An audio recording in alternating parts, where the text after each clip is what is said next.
Eso, ¿no? Es muy importante que sepamos sobre estos eventos, sobre todo los más jóvenes, ¿no? Como los estudiantes de hoy. Ok, sin más preámbulo, profesor, le paso la palabra a usted. Sí, pues primero que nada, muchísimas gracias por la invitación a la Anáhuac, de la Anáhuac a este, pues este evento de aniversario, 40 años desde que se expropió, nacionalizó la banca privada en México, y realmente merece pues una reflexión sobre su importancia, sobre lo que significó para el devenir histórico de nuestro México contemporáneo, porque no es difícil derivar comparaciones con lo que está sucediendo actualmente en el país. Como ustedes saben, la historia nos ayuda a poner la actualidad en su justa dimensión, nos ayuda a poner el peso en donde debe de estar. Y por eso justamente es necesario considerar el contexto en el que ocurrió la expropiación, cuáles fueron sus resultados inmediatos, qué otros fueron de más de largo plazo, eh, y al final de cuentas, qué enseñanzas nos ha dejado este episodio para el México del siglo XXI. Es difícil entender, hablando del contexto y su significado de la nacionalización o expropiación, que ahora podemos hablar un poco de por qué se le llama de esas dos maneras, pero es difícil entender este proceso de la expropiación sin la crisis macroeconómica, fiscal, de endeudamiento del inicio de los años 80. México, como ustedes saben, había descubierto enormes yacimientos de petróleo en un momento de altos precios internacionales del crudo, lo que llevó al presidente López Portillo a pronunciar aquella frase icónica frente a la mera plana mayor del sindicato petrolero, imagínense, es impresionante, que dice: deberemos aprender a administrar la abundancia. Ustedes habrán escuchado esta frase ya por ahí, y lo dijo justamente, lo dijo muchas veces, pero está registrado que lo dijo enfrente de la cúpula del sector petrolero, uno de los sectores pues, muy corruptos que hemos tenido en nuestro país. Este auge del petróleo, unado a las bajas tasas de interés a nivel internacional, llevaron a una oferta enorme de fondos líquidos en los mercados financieros internacionales. Muchos países, incluyendo el nuestro, no supieron decir no al canto de las sirenas que ofrecían préstamos a tasas de interés reales negativas, es decir, nos estaban prestando, más bien nos estaban pagando simplemente por endeudarnos, por tomar préstamos. Sin embargo, cuando las tasas de interés comenzaron a elevarse y los créditos a escasear, a la par del continuado exceso de gasto público con precios del petróleo hacia la baja, las reservas internacionales del Banco de México, recuerden, en aquel tiempo teníamos un tipo de cambio fijo, estas reservas internacionales se fueron reduciendo hasta que se agotaron en la tercera semana de agosto. En aquel momento, el secretario de Hacienda, que era don Jesús Silva Herzog, viajó a Washington a darle las malas noticias, no solamente a Estados Unidos, a todo el mundo. Debo, no niego, pago, no tengo. Menos de 2 semanas después, López Portillo decretó la nacionalización de la banca y el control generalizado de cambios. El significado de este hecho para la sociedad, para los empresarios y para los banqueros, pues fue muy diferente. Como pasa en cualquier lugar del mundo, los banqueros no son bien vistos, y la reacción de la opinión pública fue o de indiferencia o de aprobación por considerarlo un acto que reivindicaba ciertos agravios contenidos. Para los empresarios, sin embargo, la reacción fue también diversa en un inicio, algunos indiferentes y otros indignados, pero con el paso de algunas semanas, muy rápido, comenzó a acumularse una sensación de vulnerabilidad ante el poder público. Surgió el movimiento México en la Libertad, que fue liderado por Manuel J. Cloutier, que era el presidente del Consejo Coordinador Empresarial en aquel tiempo, para presionar que nunca se volviera a tomar medidas como esa. En enero de 1983, unas semanas de haber entrado a la presidencia de la República, Miguel de la Madrid encauzó los intereses políticos de los empresarios hacia los partidos políticos y les dijo: si quieren entrar en política, váyanse a un partido político. Para los banqueros, que habían sido los interlocutores por excelencia del sector privado con el gobierno desde años atrás, recibieron la noticia con indignación y se sintieron traicionados. Apenas unas semanas antes, les había aplaudido su trabajo en Los Pinos. Con la expropiación se rompió además un pacto tácito que hasta entonces normaba las relaciones del gobierno federal con el sector privado. El gobierno aquilataría con los banqueros como interlocutores del sector empresarial, la política económica a cambio de que el sector privado no se involucrara en política. Había este acuerdo tácito. Tú, sector privado, no te metes en política, pero estamos dispuestos a platicar contigo cuál debe ser la política económica del país. Involucrarse en política estaba reservado exclusivamente al gobierno. Y este pacto fue roto por López Portillo, además con un agravante. El presidente violó flagrantemente la Constitución al expropiar la banca y al haber aplicado retroactivamente este cambio constitucional. López Portillo expropió la banca el 1 de septiembre mediante un decreto, pero la nacionalizó posteriormente a través de una reforma constitucional para que los servicios de banca y crédito fueran otorgados exclusivamente por el Estado. Lo logró con el aval de la misma Cámara de Diputados que meses antes había aplaudido la nacionalización de la banca. El Congreso, listo a lo que dijera el presidente.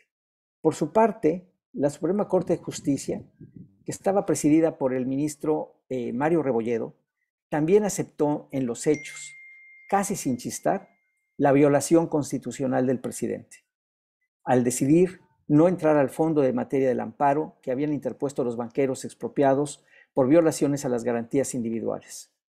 Solo 2 ministros votaron en contra, Atanasio González Martínez y Alfonso Gómez Aparicio. Al día siguiente de que la Corte no quiso entrar al fondo del problema, para no meterse en problemas con el presidente de la República, un exministro, José Rivera Gómez, escribió una carta dirigida a los 2 ministros disidentes, que me parece muy relevante para lo que está pasando el día de hoy. Dice él, comillas, yo no recuerdo que con la seriedad y gravedad del caso alguna vez se haya llegado a plantear al Poder Judicial de México una cuestión de tanta importancia. De haber entrado a su estudio y haber llegado a adoptar una resolución congruente con el mismo estudio, habría llevado a cabo un auténtico acto de poder público. México habría dado al mundo una esplendorosa lección de juricismo. Nuestro Estado de Derecho se habría visto fortalecido con un hecho palmario y trascendental. Como nunca habrían inspirado confianza nuestras instituciones para ser vistas con orgullo por el pueblo mexicano. Habríamos salido de esa prueba con alto prestigio de fieles practicantes de la democracia. Y termina. Lástima grande que nada de esto se realizara. Lástima que la Suprema Corte quedara pequeña ante el llamado que le hacía la historia. Estas palabras me parece que son fundamentales porque casi estamos justamente en el umbral de un reto como el que se enfrentaron en 1982. Pero lo que quiero decir con esto es que la división de poderes entonces, que sabíamos realmente que no existía en aquella época, pero que se guardaban las formas, quedó en evidencia descarnada totalmente la erosión de los 3 poderes, todos sujetos al deseo del presidente. La desconfianza y separación entre los antiguos banqueros y muchos empresarios se prolongó por varios años. Miguel de la Madrid quiso granjearse al sector privado, pero al no reprivatizar la banca, la desconfianza perduró y además se enemistó con los grupos de izquierda que habían aplaudido la expropiación. El distanciamiento con el sector privado fue evidente y tuvo como consecuencia que el sector privado, que los empresarios, no acompañaran al gobierno durante los peores años de la recesión de los 80. Y esto dificultó naturalmente la recuperación. En aquel tiempo el país cayó en la década perdida. La primera vez que volvieron a dialogar abiertamente y a colaborar fue 5 años más tarde, imagínense, 5 años después, cuando se sentaron a echar a andar, implementar lo que se llamó en aquel tiempo el programa antiinflacionario Pacto de Solidaridad Económica. La expropiación bancaria también trajo a la agenda la llamada disputa por la nación, que se había hecho evidente desde las deliberaciones al seno del gabinete presidencial en los gobiernos de Luis Echeverría y de José López Portillo. Es difícil resumir en 2 palabras lo que significaba esta disputa por la nación, pero básicamente se trata de que se confrontaba la idea de un gobierno nacionalista frente a una visión más abierta y sensible a lo que ocurría en el resto del mundo. Si había diferencias ideológicas de fondo que se reflejaron en las dos primeras obras sustantivas sobre las causas y consecuencias de la expropiación bancaria. Por un lado, Carlos Tello publicó en 1984 La nacionalización de la banca, y 3 años después apareció la contraparte de Enrique Pérez López, que era funcionario del Banco de México, con su libro Expropiación de la banca en México y desarrollo desestabilizador. Ahí están las dos versiones de los hechos. Y chequen esto, quizás por la naturaleza de la pugna y su carga ideológica, por la secrecía en que se tomó la decisión y por la percepción de traición por el rompimiento de los acuerdos con los grupos de poder, por la percepción del daño que causó en la clase política y las élites, y por la reversión en los hechos de la propia nacionalización desde la época de Miguel de la Madrid, parcialmente, porque dio oportunidad que una tercera parte de las acciones fueran privadas. La discusión desapasionada de este evento histórico, sus causas y consecuencias, fue notoriamente escasa. Desapareció del mapa de la discusión prácticamente. Por años, los trabajos realizados tuvieron poco impacto y era poco común que el tema fuera tan poco abordado también.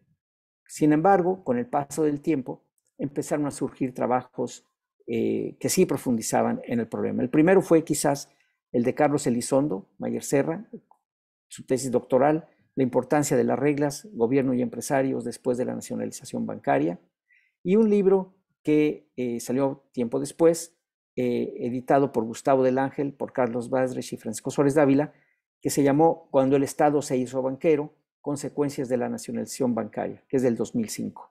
Pero en fin, estamos hablando de 25 años después. Ahora, ante este panorama y con vistas al 25 aniversario de la expropiación bancaria, le estoy hablando hace 15 años, la hija de don Manuel Espinosa Iglesias, que era el principal accionista de Bancomer, que se llama Amparo Espinosa Ru García, se propuso entender mejor lo que había ocurrido, las diversas perspectivas y puntos de vista de quienes habían tomado las decisiones. Ella quería una reconciliación. De hecho, fundó el Centro de Estudios Espinosa Iglesias precisamente para estudiar la expropiación de la banca. Con su iniciativa, el CEI organizó en el 2007 un seminario cerrado, solo por invitación, para que los protagonistas contaran su historia. Incluso invitó a José Ramón López Portillo, el hijo del presidente López Portillo y actor de aquellos hechos, para que compartiera su testimonio. Algunos de ellos no atendieron la invitación, pero la gran mayoría lo hizo.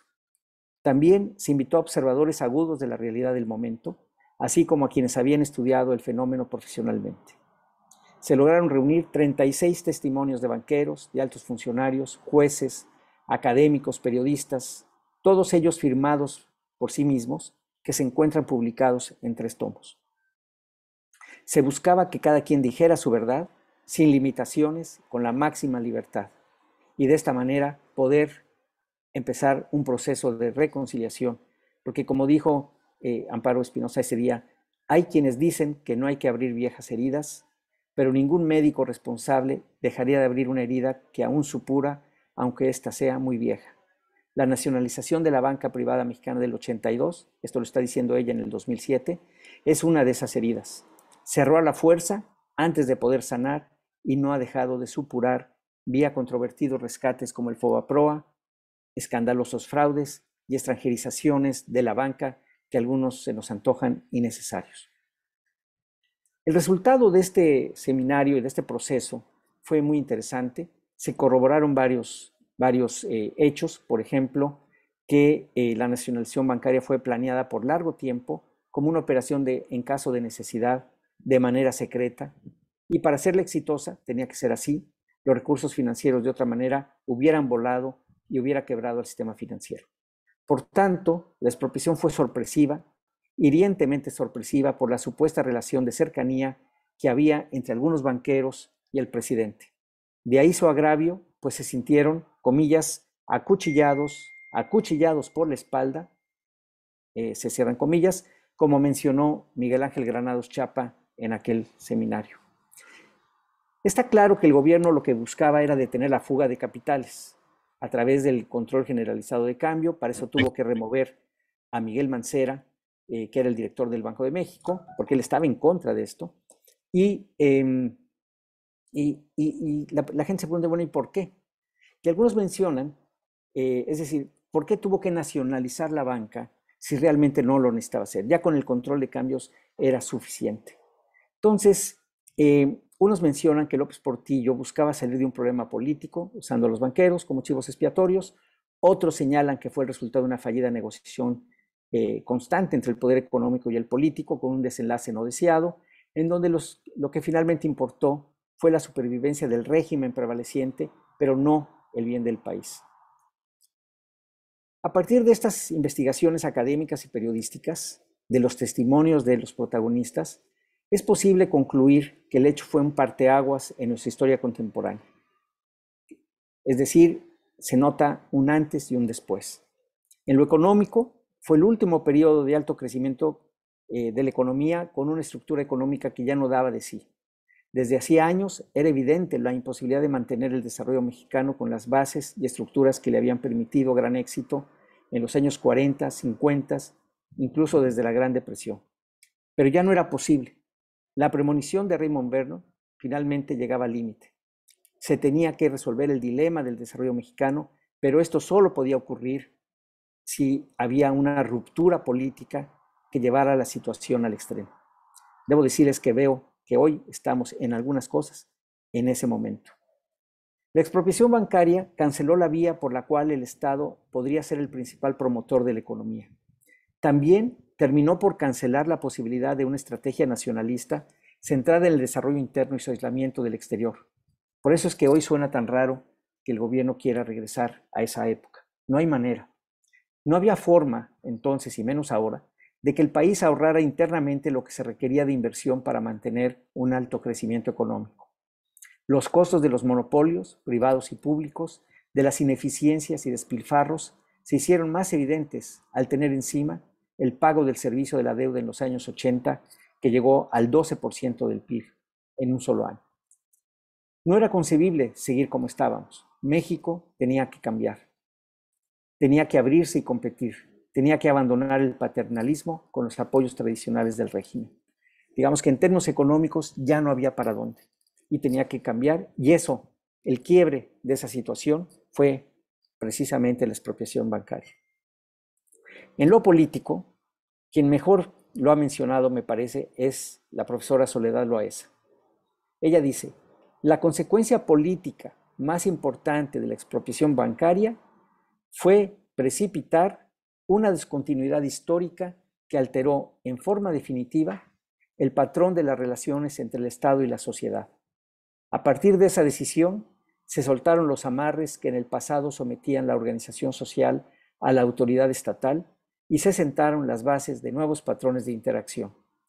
Llegó a su fin la unilateralidad histórica del Estado de la posrevolución y la negociación se impuso como componente central de la lógica de sus relaciones con la sociedad. Es decir, ahí se rompió el poder absoluto del gobierno y esto llevó a procesos importantes. En ese autoritarismo aparentemente invencible de José López Portillo, este tomó medidas desesperadas desde la debilidad, no de la fortaleza, y ello transformó el sistema político y la relación del Estado con la sociedad.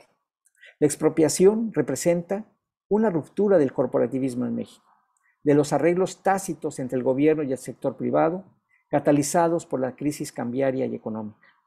Provocó también la fractura del PRI, que dio lugar años más tarde al crecimiento de los partidos de izquierda. Le dio impulso al PAN a través de la participación política electoral mucho más amplia y abierta de la clase media, de empresarios medios que tenían representación en los estados y a nivel local. Y ya voy a terminar, y quiero terminar con esto. Fue un acto netamente autoritario. El presidente violó la Constitución a sabiendas que lo hacía y no le importó. Emitió los decretos de expropiación, aquel 1 de septiembre, llamándoles de nacionalización para evitar esa connotación de expropiar. Y a posteriori modificó la Carta Magna para que se ajustara a lo que decían los decretos. Para poder ajustar la Carta Magna, contó con la colaboración del Congreso y de los gobernadores para procesar rápidamente el cambio constitucional y con la Suprema Corte para no para no atajar el problema y quedarse callada ante la violación de la ley. Por tanto, es un acto netamente autoritario que trastocó las reglas del juego, formales e informales, y dejó al país en una coyuntura de enorme debilidad institucional en medio de una crisis económica profunda. Hoy, ahora sí que hoy, como diría Fox, hoy, a 40 años de esos hechos que han visto transformarse al país, advertimos nuevamente el peligro del autoritarismo presidencial que se cierne sobre México. Su anuncio de que enviaría, y ya lo hizo, al Congreso una iniciativa para integrar la Guardia Nacional a la Secretaría de la Defensa, a sabiendas de que con ello viola la Constitución, es equivalente a lo que hizo López Portillo en 1982. Es decir, hoy, nuevamente, el presidente de la República está violando la Constitución a sabiendas y no le importa. Como ocurría entonces, observamos cómo el partido en el poder tiene mayorías simples en las dos cámaras que afortunadamente quedaron atajadas en la elección de 2021 para pasar reformas constitucionales. Vemos también con preocupación las presiones que el Ejecutivo ejerce sobre la Suprema Corte de Justicia, como lo hizo en aquellos años López Portillo, pero que afortunadamente todavía tiene visos de cierta independencia. Advertimos con renovada preocupación que al autoritarismo presidencial de López Obrador se agregan las armas. La cooptación de las Fuerzas Armadas que ha llevado a cabo el presidente actual indica que los mandos castrenses parecen estar ya, en este momento, ante la disyuntiva de ser leales al presidente o ser leales a la Constitución y a México. La aparente cercanía del presidente con el crimen organizado y su papel, así sea marginal en los procesos electorales en favor de Morena, solo agrega peligro a la coyuntura actual. La importancia de la expropiación y luego nacionalización de la banca en nuestra historia reciente, es un capítulo esencial para entender nuestro presente. Así, a 40 años de aquellos hechos, hoy más que nunca, los peligros están plenamente vigentes. México está en vilo, está pendiendo de las decisiones de los ministros de la Corte, en lo que se ve una confrontación con el Ejecutivo Federal, muy similar a la que se dio en 1982-83. Hoy como entonces, la Corte está llamada a estar a la altura de la historia. Hoy esperamos que sí lo haga. Muchas gracias.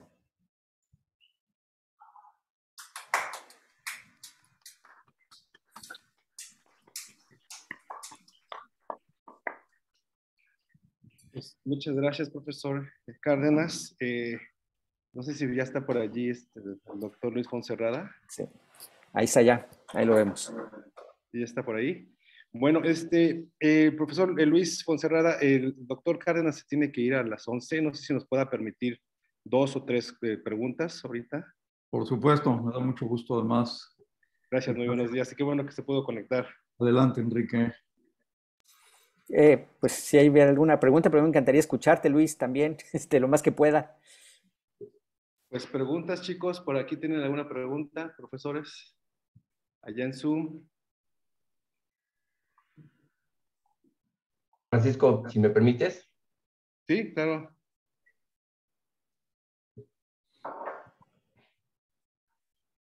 Claro, adelante, Pedro Pablo. Muchas gracias.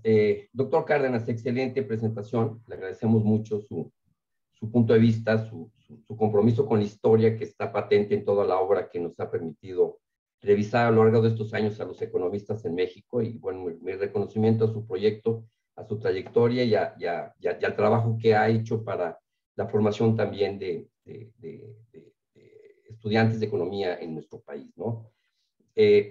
Doctor Cárdenas, me gustó mucho el planteamiento que hizo, pero me gustaría que hablara un poquito sobre este comportamiento que la evolución del sistema financiero mexicano tuvo desde prácticamente la época del cardenismo, ¿no? Se pensaba que el sistema financiero mexicano, y particularmente todas las funciones de banca y crédito, deberían de ser funciones públicas no concesionables, ¿no? por el hecho de que si teníamos poco ahorro interno, deberíamos de optimizar ese ahorro interno, deberíamos de canalizarlo a los objetivos del desarrollo económico de México desde prácticamente los años 30, también la creación de la banca de desarrollo. Es decir, había una propuesta de que las funciones de banca y crédito desde prácticamente la formalización del sistema financiero mexicano en el siglo XX, pues se orientara a este crecimiento económico, al desarrollo. Previamente a los años de la petrolización de la economía mexicana, pues ya observábamos de que el principal usuario del crédito en México era el sector público, y particularmente, pues, evidentemente, esta participación importante del Estado en la economía. Es decir, hoy, en ese momento, el principal cliente de los bancos y de las sociedades de crédito eran evidentemente el propio sector público. Y yo, bueno, le puedo confesar, yo era un estudiante, era un economista muy joven, estaba trabajando en la Secretaría de Patrimonio y Fomento Industrial, y nos encargaron hacer una investigación sobre los sacadólares, justamente que se daba, y había de todo, había políticos y había empresarios. Entonces, sí había una fuga de capitales terribles. El principal usuario de la banca era el Estado. Y entonces, yo sí creo que en efecto, como usted lo plantea, sí hubo condiciones que fueron al límite del Estado de Derecho y que en efecto, de hecho, se planteó como un retiro de concesión más que una nacionalización. Simplemente eran concesionarios que de alguna manera se retiró la concesión, pero para que pudiera funcionar esa nacionalización debería de haber existido una continuidad en la administración de Miguel de la Madrid. Y lo que observamos es la formación de sociedades nacionales de crédito y, de hecho, el fortalecimiento de los grupos empresariales que habían sido retirados la concesión para ser los principales beneficiarios de las operaciones de mercado de dinero a partir del mercado dinerario y la colocación de CETES. Es decir, de alguna manera, aquí el problema, doctor Cárdenas, es realmente, sí, en efecto, comparto el punto de vista de que está en el límite de los elementos jurídicos, de la frontera jurídica, pero para que esta nacionalización tuviera tenido otras condiciones económicas de fondeo, se hubiera requerido una continuidad de esa nacionalización, cosa que, evidentemente, el presidente de la Madrid lo que hizo fue limitar a las sociedades nacionales de crédito que después se desarrollaron, que recuerdo que hicieron innovaciones financieras muy interesantes a pesar de las limitaciones, y que justamente los exbanqueros se dedicaron a hacer intermediación bursátil, amasando capitales importantes y después recomprando los bancos en los 90, ¿no? De tal manera que, bajo esta perspectiva, sí me gustaría escuchar su opinión sobre esta condición. Efectivamente, la evolución del sistema financiero es más o menos... No se oye el micrófono, doctor Cárdenas. La evolución del sistema financiero es más o menos... Nosotros sí lo escuchamos. Sí. Sí se escucha. Decía yo que la historia del sistema financiero, pues efectivamente pasa por muchas etapas. Yo creo que efectivamente en los años 30, 40, 50 se utilizó para apuntalar el crecimiento hacia adentro de la economía mexicana. En los años 60 ya el gobierno necesitaba fuertemente utilizar a los bancos como recaudadores, digamos, o sea, ¿no? Recaudadores de dinero a través del encaje legal, y llegó a ser el encaje legal, pues el marginal llegó a ser del 100%. Es decir, ya claramente había un problema de financiamiento. Por eso yo ahorita en la presentación lo que decía es que ya no había manera de que el ahorro interno fuera suficiente para financiar la economía. Y después, cuando viene efectivamente era una concesión la que tenían los banqueros, pero sí no se llevó al límite, se pasó el límite desde mi punto de vista. Es decir, sí se violó la Constitución, porque la Constitución sí daba opción a esto. Una cosa es que te quiten, o sea, el haber hecho 100% a los bancos del Estado y haberlo puesto después en la Constitución, pues es por eso una violación a las garantías individuales, que fue el amparo que pusieron los banqueros, no tanto de que les hubieran expropiado, sino porque se cambian las reglas del juego a posteriori, digamos. Entonces, y bueno, no ganaron, se fue a lo que usted menciona, efectivamente, por eso decía yo, Miguel de la Madrid trató de granjearse al sector privado, justamente abriéndoles los mercados de dinero y de transacciones de ese tipo. Otros grupos, no los exbanqueros, otros grupos fueron los que se aprovecharon más de esa situación, no necesariamente los mismos, no todos los mismos, pues eso no es verdad, pero es cierto que el gobierno quedó muy lastimado. Y quedó lastimado no solamente el sistema financiero, sino también la propia Comisión Nacional Bancaria empezó a tener problemas serios, porque la gente se fue. La gente se fue pues porque si ya los bancos iban a ser del gobierno, no, ¿qué papel de supervisión iban a necesitar? Nunca los iban a dejar quebrar, entonces la mejor gente salió de la comisión.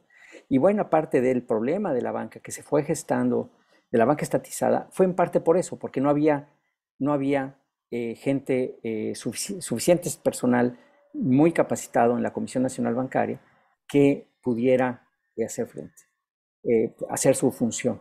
Después, ciertamente, es una condición totalmente distinta. Estamos hablando de una economía cerrada, de una economía en una etapa histórica y después en otra etapa histórica cuando se abre la economía. Yo ahí sí veo que hubiera sido muy difícil que el país hubiera aguantado el tener una banca en manos del Estado que fuera suficientemente competitiva y para poder funcionar adecuadamente y hacer el servicio que debería hacer en una situación totalmente distinta, ¿no? De apertura, etcétera, que yo creo que no le quedaba otra al país. Ya había intentado muchas cosas.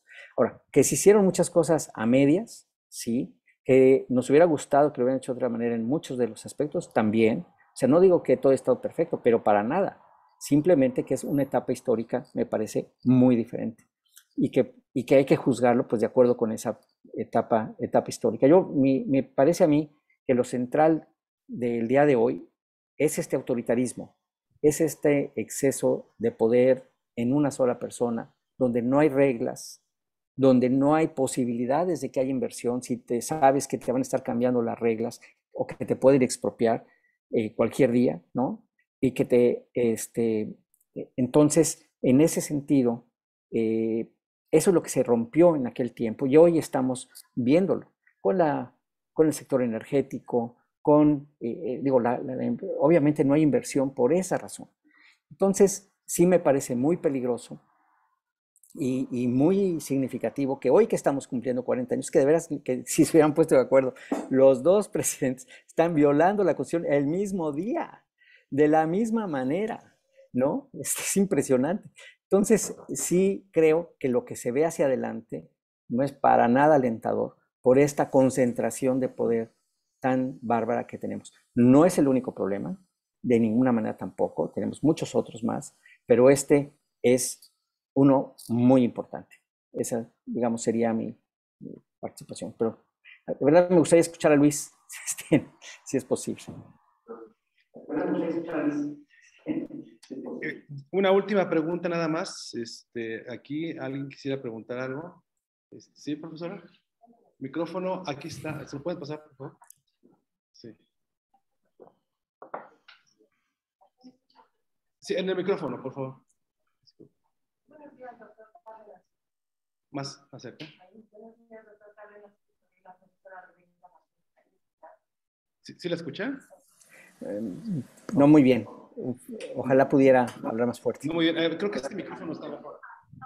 Sí, a ver, este micrófono está mejor. Buenos días, doctor Cárdenas. Soy la profesora Rebeca Martínez y me acompaña en el grupo de Economía Internacional de hoy. No se escucha. No se escucha realmente. Híjole. A ver, si quieres, aquí se me escucha. Por favor, disculpa. Sí, acá donde estaba sentado el maestro Martínez. Sí, te acuerdas. Ay, gracias. Ay, qué pena. Buenos días, doctor Cárdenas. ¿Ahí me escucha bien? Sí, cómo no, gracias. Soy la profesora Rebeca Martínez. Le decía que nos acompaña mi grupo de Economía Internacional. Solo quisiera pedirle, agradecerle por la conferencia y también pedirle un favor. ¿Nos podría ayudar a puntualizar ¿cuáles serían entonces las ventajas de tener una banca privada?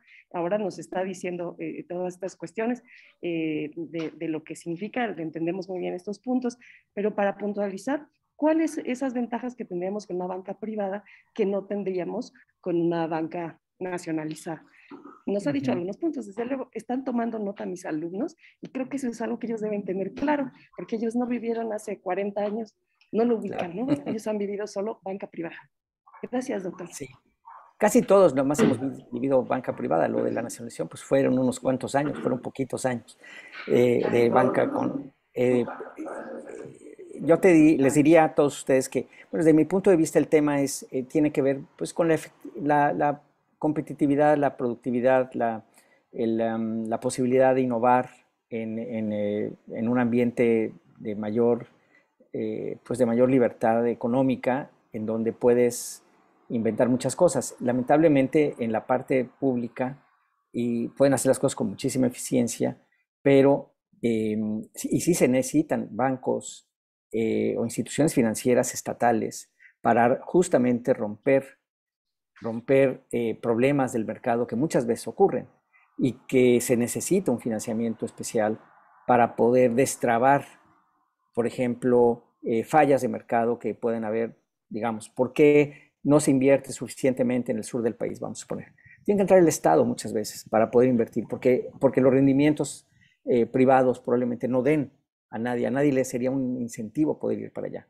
Entonces, el hecho de que la banca en general sea privada, pero que sí tenga una contraparte o agencias públicas que permitan asegurarse que las funciones de banca y crédito van justamente para beneficio de consumidores, y por ahí la COFESE debe de tener pues un papel importante, o sea, no permitir una sobrecarga, digamos, en lo que sería la concentración de la banca, precisamente es para poder lograr que haya competitividad, que los consumidores puedan beneficiarse y que ahí donde haya fallas de mercado haya instancias normalmente públicas que permitan destrabar o digamos, eliminar esos problemas de mercado que sí existen y que son indispensables que el Estado intervenga para poder asegurar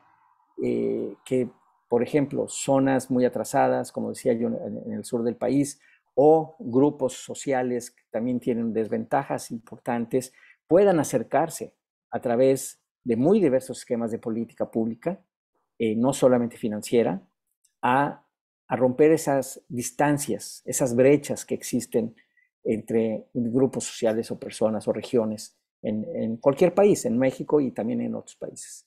Entonces, esa es la razón, me parece.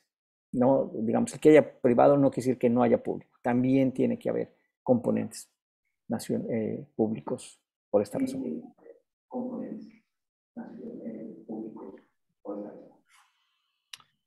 Pues, muchas gracias, profesor Cárdenas. Muchas gracias por su tiempo y por su conocimiento sobre el tema. Vamos a pasar ahora a escuchar al profesor Luis Fonserrada, y pues, ¿está por ahí? Sí, estamos.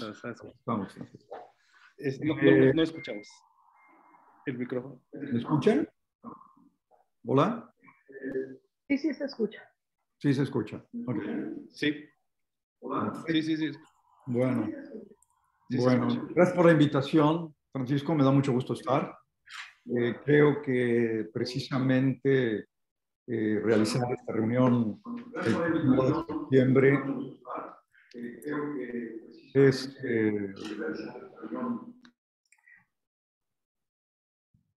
pues una forma importante de revisar lo que pasa con nuestra historia en el país.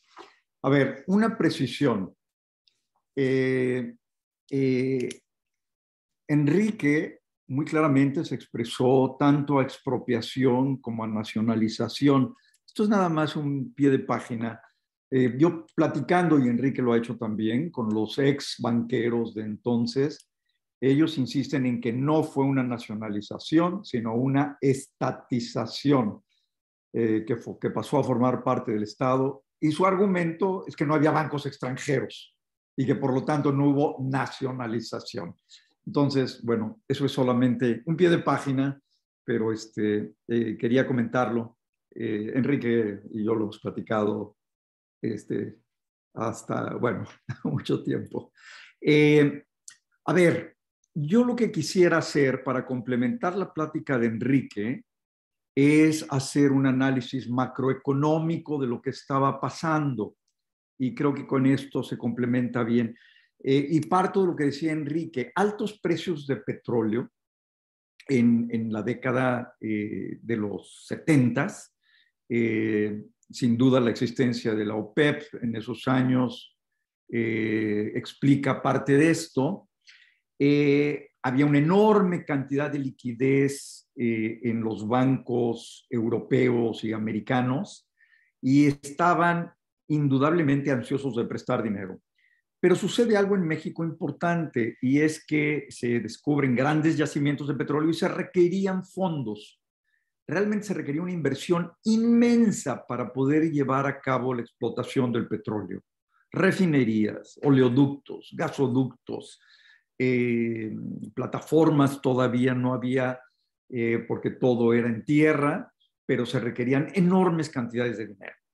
No había manera de que el gobierno pudiera financiar esta gran inversión sin deuda. Así que este endeudamiento, y se dio un enorme endeudamiento. Al terminar Echeverría, la deuda externa era de alrededor de 25,000 millones de dólares. Al terminar López Portillo, la deuda pública era como de 88,000 millones de dólares. O sea, un endeudamiento de más de 60,000 millones de dólares, que para esa época era gigantesco. ¿Y qué sucedió con esa enorme deuda? La verdad es que se invirtió. Si ustedes ven la inversión de Pemex durante esos 6 años, los años de López Portillo, se van a encontrar con que la inversión de Pemex casi es igual a el endeudamiento externo. No quiere decir que no haya habido despilfarro, desorden en el gasto. Yo recuerdo que se decía que había toneladas y toneladas de tubería oxidándose en las playas porque no se habían utilizado, etcétera, etcétera. Pero no solamente hubo un gasto enorme en inversión que sí era necesario. De hecho, el gasoducto que todavía hasta hace unos años, 2 o 3 años, seguía alimentando todo el sureste, proviene de la época de López Portillo. Es decir, la inversión se dio. Pero no solamente hubo un gasto fuerte del gobierno en inversión, hubo un gasto enorme en consumo. A ver,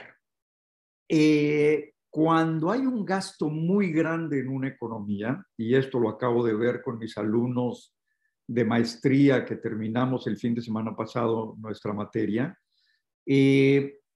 cuando hay un gasto muy grande en una economía, esto se traduce en un gran ingreso del sector privado, enorme ingreso del sector privado.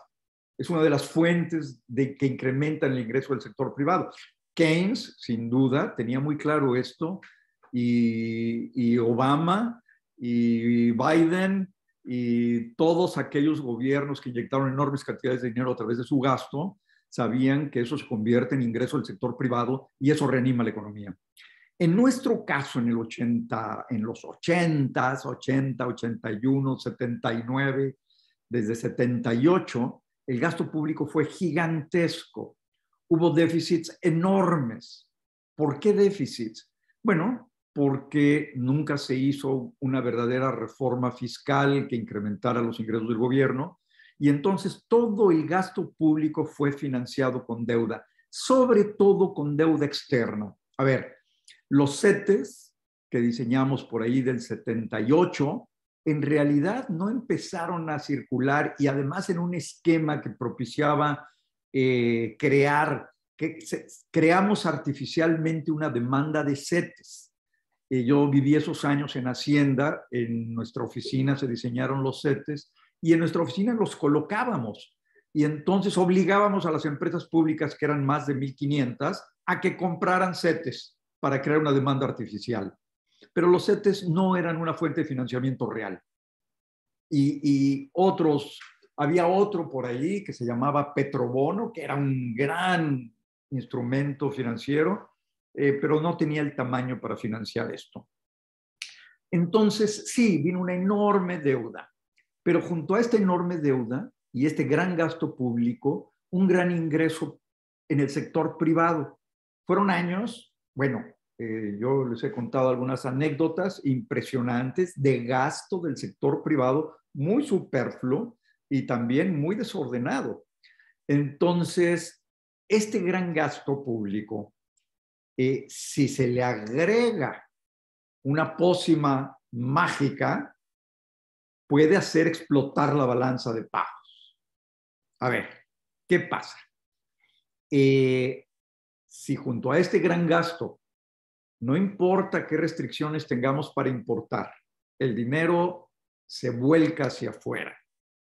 Si junto a este gran gasto fijamos el tipo de cambio en un proceso donde había una inflación que empezaba a ser importante, irremediablemente la demanda se sale hacia afuera y se empiezan a comprar bienes importados. Platiquen con sus papás, con sus abuelos, con sus tíos.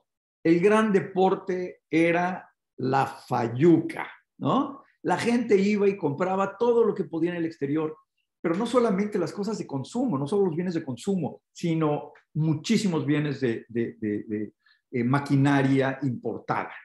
Entonces, las importaciones crecieron excesivamente. Y viene un fenómeno internacional importante.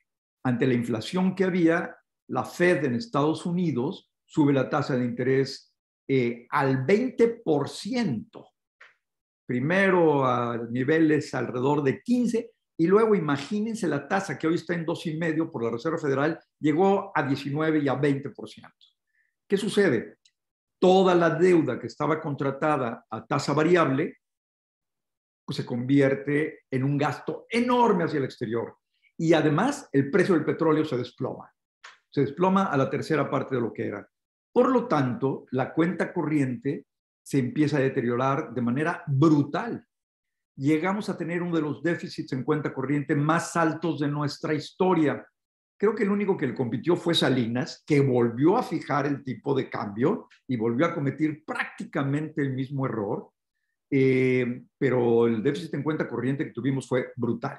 ¿Qué sucede cuando tienes un déficit en cuenta corriente de ese tamaño? Los acreedores se dan cuenta que probablemente es insostenible lo que está sucediendo y empieza a haber un rumor ya desde el 80-81 que uno de nuestros petróleos, el más pesado, está ofrecido. El Maya. El rumor en los mercados no petroleros, financieros, era el Maya está ofrecido. Lo que quería decir que el precio se iba a desplomar mucho más, una mayor oferta que la demanda. ¿Qué sucede? La cuenta corriente súper negativa nos lleva a una pérdida brutal de reservas internacionales. Entonces, déjenme recapitular brevemente. Vivimos, número uno, una gran crisis de balanza de pagos. Nos quedamos sin reservas internacionales. Luego Salinas repite el numerito. El control de cambios pretendía hacerlo. Sin embargo, ya era tardío. O sea, ya no teníamos reservas internacionales el 1 de septiembre del 82. Ya no había. El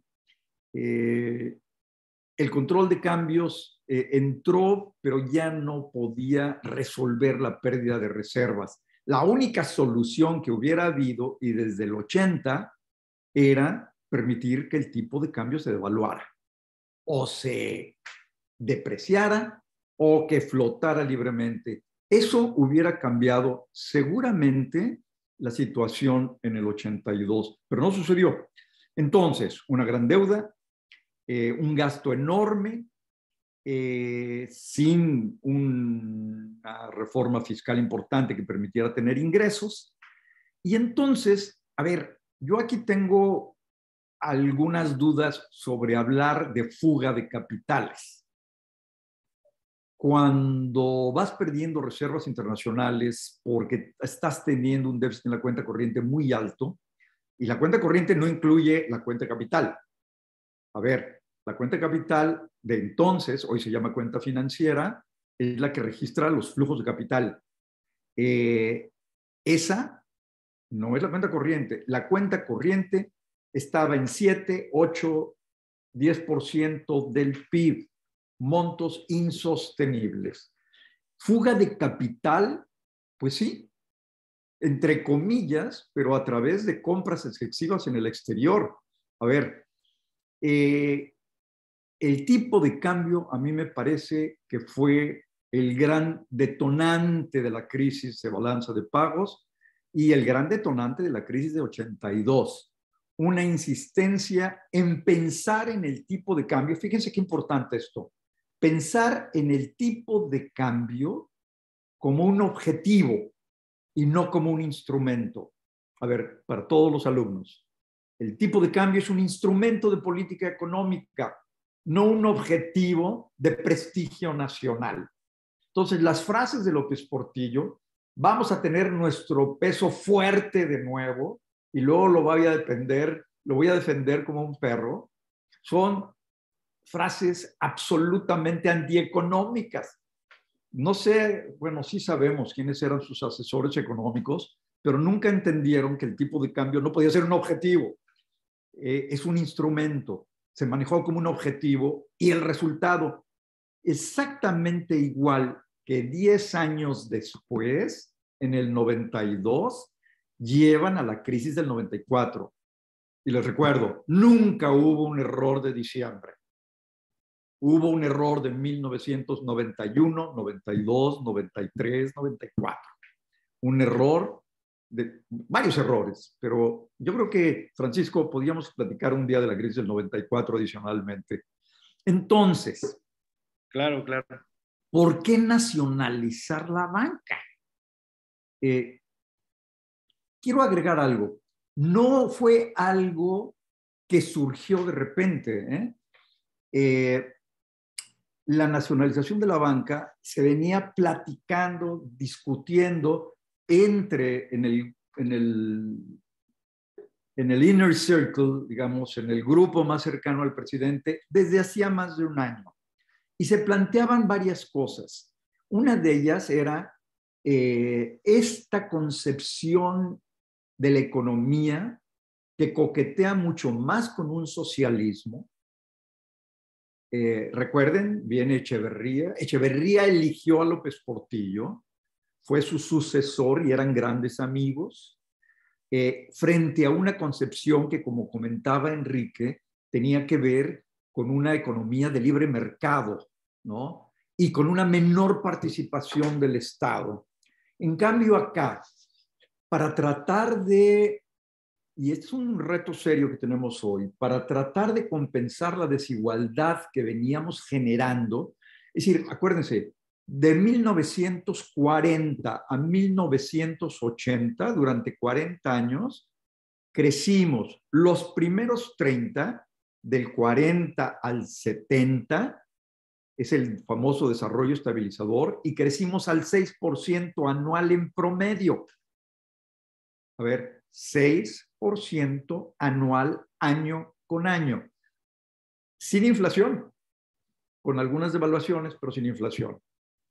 Pero del 70 al 80, Echeverría y López Portillo, también crecimos en promedio al 6% y tal vez un poco más, pero con inflación y devaluaciones. Entonces, los primeros 30 años a lo mejor los podemos llamar el desarrollo estabilizador y los siguientes 10 años el desarrollo inestabilizador, si quieren. Pero de que crecimos 6% anual, crecimos 6% anual durante 40 años. Entonces, ¿por qué había desigualdad? ¿Por qué había inquietud? Bueno, porque no supimos distribuir los beneficios del crecimiento correctamente, ni en el salario mínimo, ni en los salarios. Los sucesos de 1968 no fueron gratuitos. Había un gran descontento, había una gran desigualdad. Hoy la seguimos enfrentando, ¿no? Y tenemos un reto muy serio.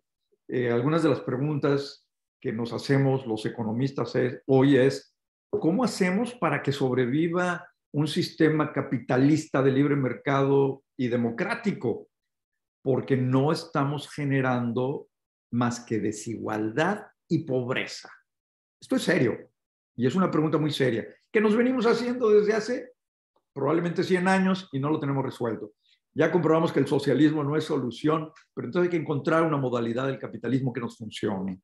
Entonces, de nuevo, ¿por qué nacionalizar la banca? Fue una ocurrencia 10 minutos antes. Si mal no recuerdo, el 1 de septiembre del 82 fue un lunes o un martes, pero desde el viernes anterior o el sábado fueron ocupados todos los bancos, todas las sucursales de todos los bancos en toda la República.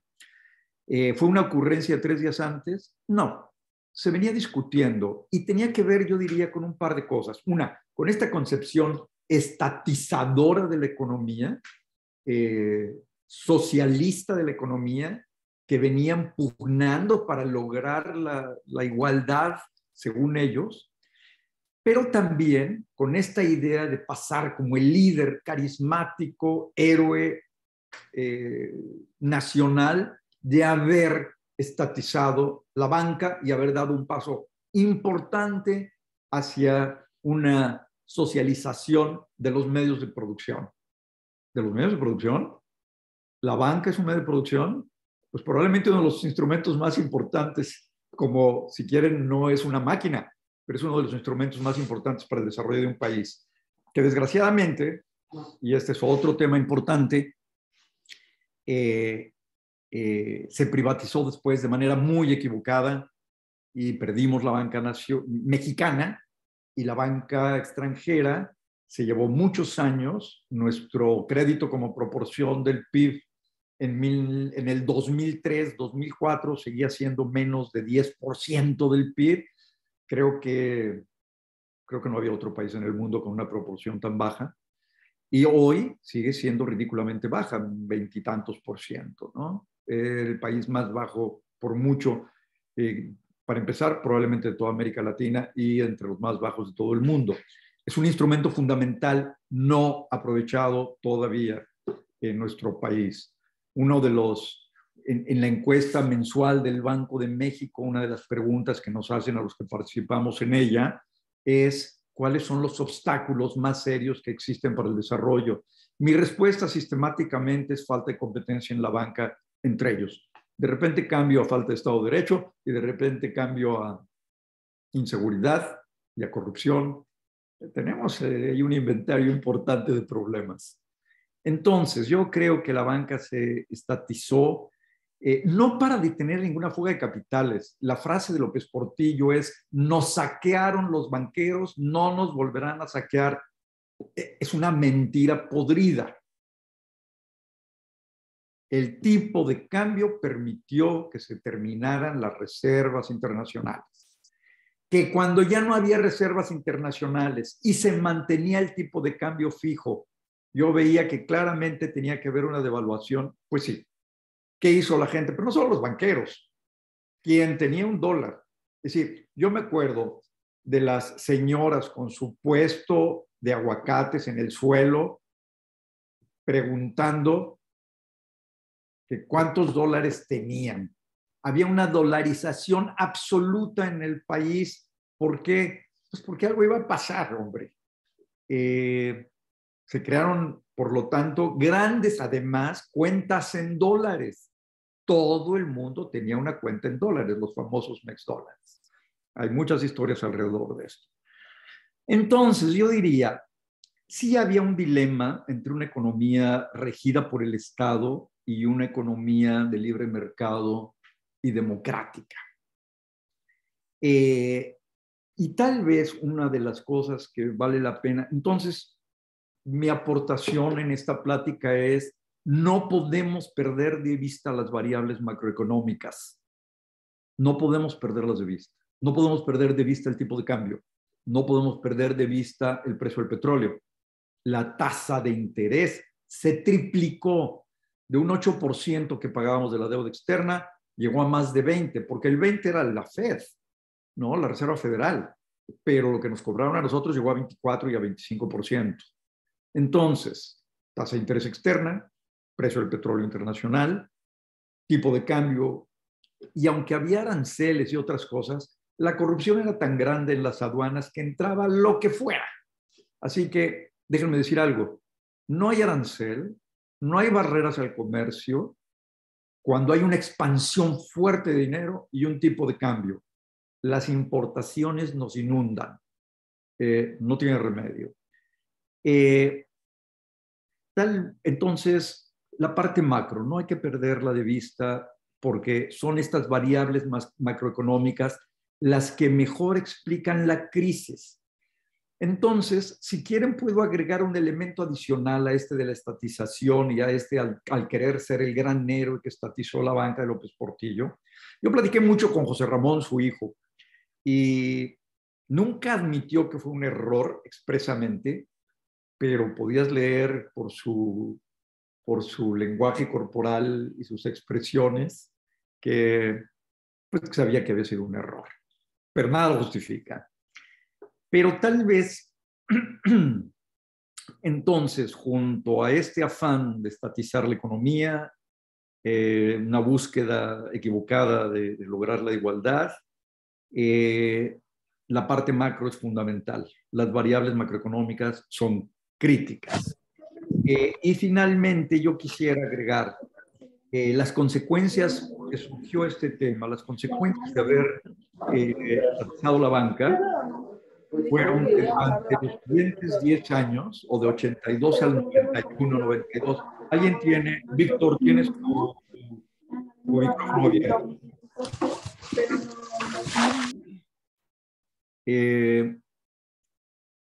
Durante esos años hubo una banca muy ineficiente. Los directores de los bancos fueron políticos, que algunos, con muy pocas excepciones, salieron del Banco de México y de Hacienda. La mayor parte fueron políticos. Hubo una dirección inexperta durante todos esos años. Fue una banca ineficiente, pero como bien dijo Enrique, el encaje legal llegó prácticamente a 100%, así que tampoco podía hacer nada la banca, no había posibilidades de dar crédito. Perdimos capital humano que es irrecuperable en un sistema financiero y no hubo ninguna innovación ni ninguna modernización en los bancos. En 88, ya ante la llegada inminente del presidente Salinas, los bancos empezaron a prestar más dinero, se empezó a relajar el encaje legal, hubo una gran corrupción, una enorme corrupción en el otorgamiento de créditos, hasta que se privatizó la banca, mal privatizada, hubo un boom de crédito, pasamos de 0% del PIB prácticamente a casi 50% o 40 y tantos % del PIB. El crédito llegó a presentar eso, un crédito mal otorgado, pero eso nos da a toda una historia adicional. Entonces, receta, o ¿qué es lo que yo me llevaría? Uno, la parte macro es fundamental. No podemos explicar los sucesos si no vemos la parte macro como economistas en primer lugar. Luego está toda esta parte política y todo este discurso político que es importante, pero la parte macro es crítica. Además, la parte macro nos refleja y nos explica perfectamente las ideologías políticas que existen. Miren el gasto público de hoy. Es en subsidios, en pensiones, y la parte que se va a inversión es nula prácticamente. Entonces, atrás de esto hay una concepción ideológica que impide crecer y que impide reducir la pobreza. Vamos a ver qué pasa con la pobreza y la desigualdad. Se van a incrementar de manera brutal, se está incrementando. Así que, claro que la ideología está ahí atrás, pero los mejores indicadores, me parece, como economista macrofinanciero que soy yo, son críticos, fundamentales. Y se los dejo como una reflexión. Si el tipo de cambio se hubiera dejado flotar en 1980, cuando ya sabíamos que empezaba a haber un exceso en la producción petrolera y ya sabíamos que había una inflación muy grande en Estados Unidos y que iba a haber un incremento de tasas, como la que estamos viendo hoy, ¿qué hubiera pasado? Probablemente no hubiéramos tenido una crisis de balanza de pagos, probablemente no hubiéramos tenido una crisis. Claro, no, a lo mejor no era suficiente para combatir esta ideología equivocada de estatización de la economía, pero capaz que con una tasa de crecimiento que se hubiera mantenido, aunque hubiéramos tenido una inflación un poco más alta por la devaluación, no hubiéramos perdido 8 años de crecimiento que fueron los que continuaron. La tasa de crecimiento de 1982 a 1990 u 89 fue 0%, una década perdida. Pues con esto termino, Francisco. Si tenemos preguntas, con mucho gusto comentamos y las platicamos. Perfecto, muchísimas gracias, profesor. Abrimos el micrófono para preguntas aquí en la sala. ¿Alguien tiene alguna pregunta, chicos? O allá en Zoom, profesores. Sí, sí, una pregunta aquí. ¿Quieres venir aquí? A ver, déjame ver si se escucha ahí. Si no, pues vas para acá, como hace rato. Sí, buenos días, doctor. ¿Me escuchan? Sí, creo que sí. Sí, gracias, doctor. Ya para servirle. Pues habla usted de la década perdida en tasa de crecimiento cero, ¿no? En 82-89. En lo que va del sexenio va negativa. Su proyección este sexenio. No se oye muy bien, Francisco. Si quieres, ¿por qué no me... o dinos tú la pregunta, Francisco? Sí, sí, no, acá se va para... Ok.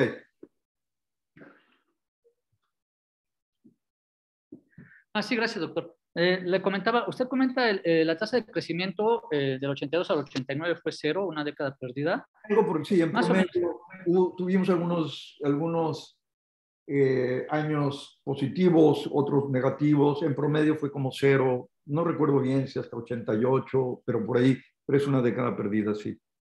En lo que va de este sexenio, fue cero, primer año antes de pandemia, menos 8%, año de pandemia, como 5% positiva el año siguiente, los nuevos datos negativa nuevamente, o sea, va en menos algo. Su proyección para este sexenio, digo, por lo que comentaba el doctor Cárdenas, ¿no? De que es muy parecido a lo que se hacía hace 40 años, su proyección para este sexenio. Sí, a ver, parecido en algunos aspectos, tenemos una gran diferencia y yo quisiera que la tengan súper presente. Tenemos un tipo de cambio flexible. Eso va a impedir una crisis de balance de pagos. Es un instrumento súper poderoso. A ver, el control de cambios que decía, que se ha comentado, siempre tiene efectos negativos muy complicados. Claro que no necesitaba la expropiación de la banca, pero un tipo de cambio flexible hubiera sido mucho más efectivo que un control de cambios y que la expropiación fue un pretexto, o sea, la expropiación no era para eso. Y yo no creo que haya habido una fuga de capitales. O sea, sí, al final, cuando quedaban 10,000 millones de dólares, pues ya, se fueron. Menos.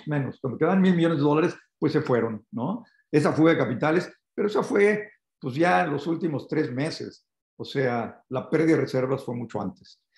A ver, no, con López Obrador no vamos a llegar al PIB que teníamos en 2018. Es un sexenio absolutamente perdido.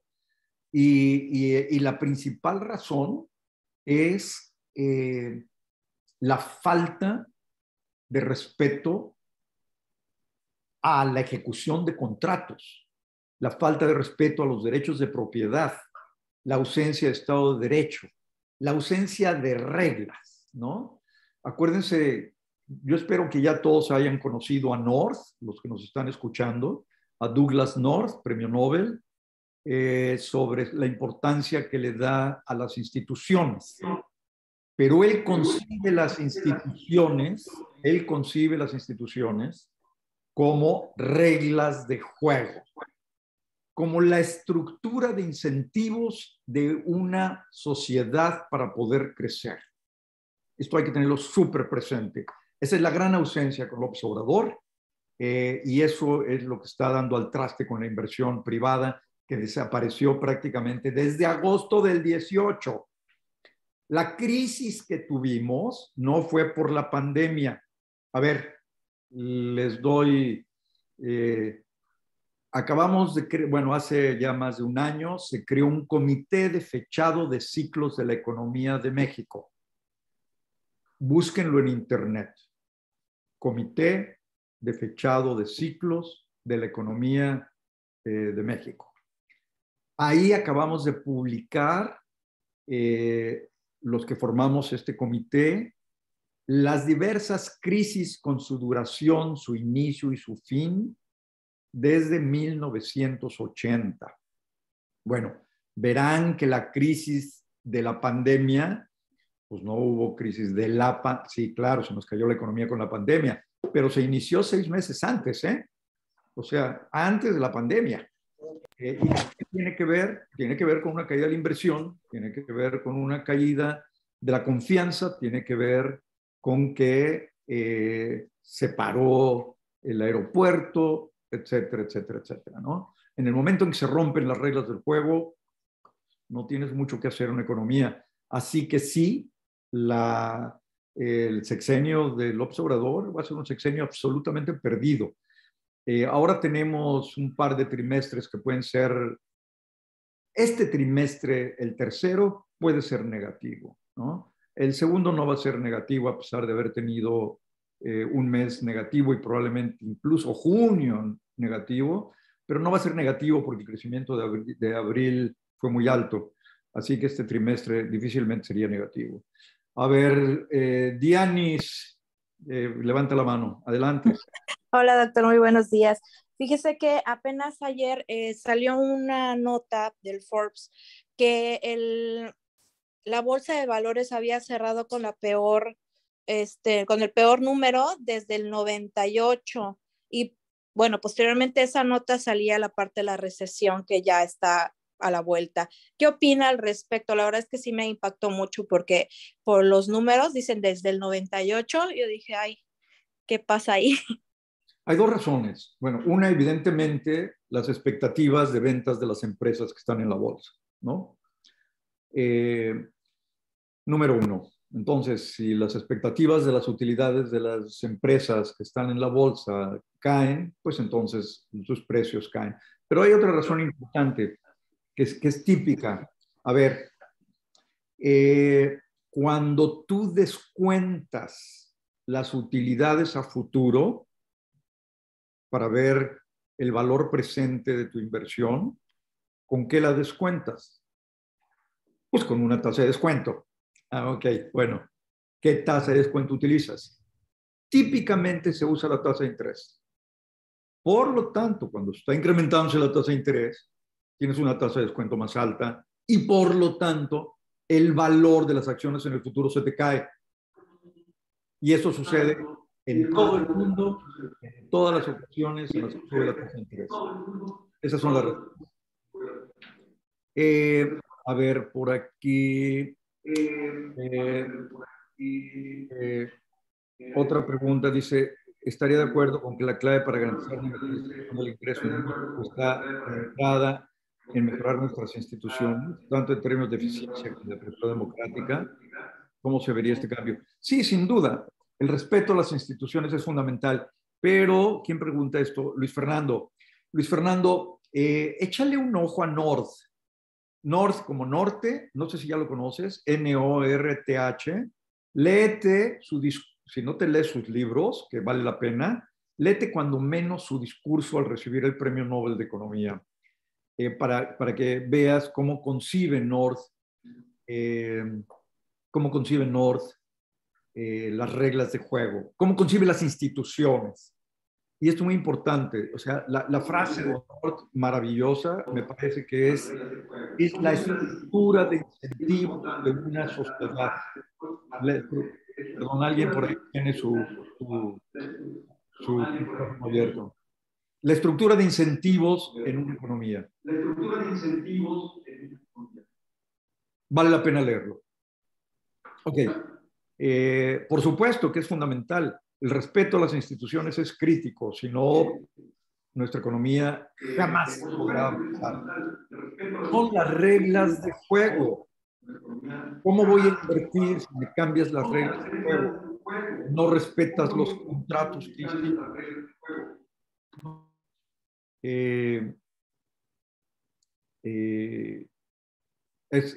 Es esencial el tema de respeto a los derechos de propiedad. Derechos de propiedad entendidos no como propiedad intelectual, derechos de propiedad entendidos como la posibilidad de ejecutar un contrato, ¿verdad?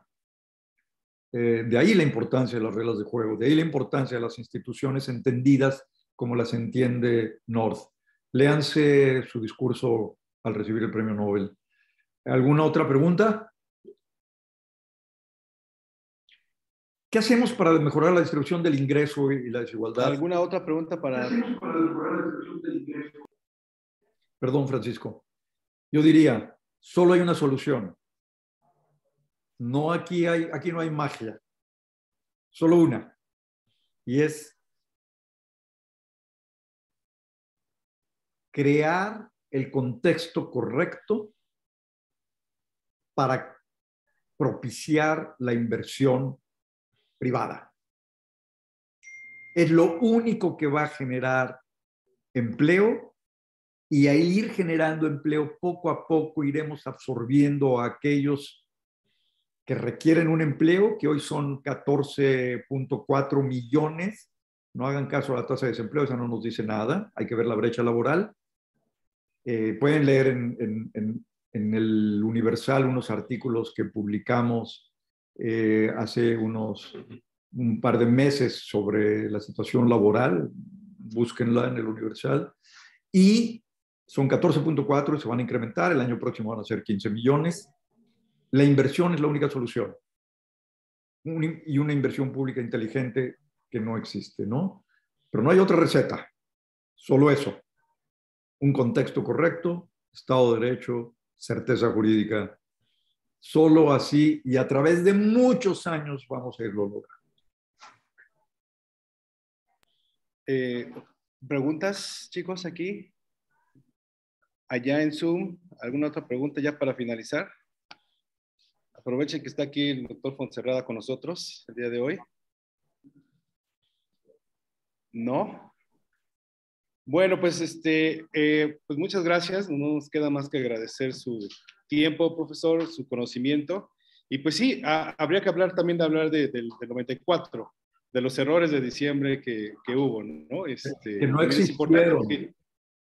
¿Perdón? Que no existieron errores de diciembre, fue un error de 3 años previos. Problemas del 88, 89, 94. Eso. También yo creo que habría que hacer uno sobre inversión. La inversión nunca realmente privada tiene años que está estancada, ¿no? No sé, desde hace muchos años. Sí. Es una de las grandes preocupaciones. Sí. Y habría que desmenuzar esa parte ahí de qué pasa en ese punto. Entonces, espero que posteriormente podamos hacer esos seminarios o ponencias entre los dos anáhuacs. Muchísimas gracias, le agradezco y espero que sigamos en contacto. Seguro, Francisco. Gracias, chicos, por favor. Gracias a ustedes por la invitación y aprovecho para saludar a todos mis alumnos de Anáhuac del Mayab que están aquí presentes y espero verlos todos pronto de nuevo. Muchas gracias. Nos vemos.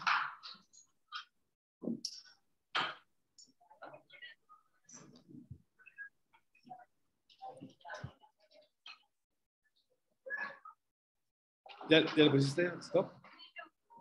No, aquí le pongo.